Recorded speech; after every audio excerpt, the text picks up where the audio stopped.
বীর মুক্তিযোদ্ধা মতিউর রহমান রেন্টু রচিত আমার ফাঁসি চাই বইয়ের এই অংশে পাঠ করছি রুমালে গ্লিসারিন। পরদিন সকালে লালবাগে নিহত 7 জনের লাশ ঢাকা মেডিকেল কলেজ হাসপাতালের মর্গে দেখতে যাওয়ার আগে বঙ্গবন্ধু কন্যা শেখ হাসিনা বলতে থাকেন, আমার রুমালে একটু গ্লিসারিন মেখে দাও।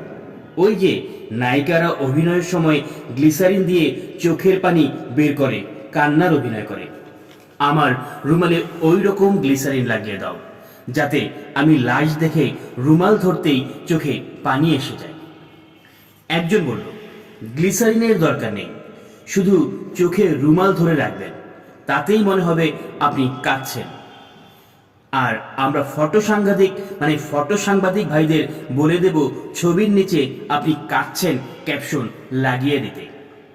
হাসপাতালের মর্গে নিহত 7 জনের লাশ দেখে বঙ্গবন্ধু কন্যা শেখ হাসিনা চোখে রুমাল ধরলে সঙ্গে সঙ্গে ফটো সাংবাদিকগণ অসংখ্য ছবি তুলল। ছবি তোলা শেষে বঙ্গবন্ধু কন্যা গাড়িতে উঠলেন, গাড়ি চলতে শুরু করলো।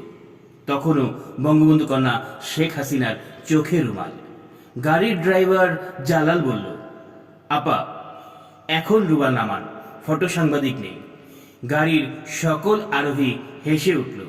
জননেত্রী শেখ হাসিনা বললেন, ঠিক মতো দেখছো তো, কোনো ফটো সাংবাদিক নেই তো? না নেই, তাহলে আমি এবার রুমাল নামাই।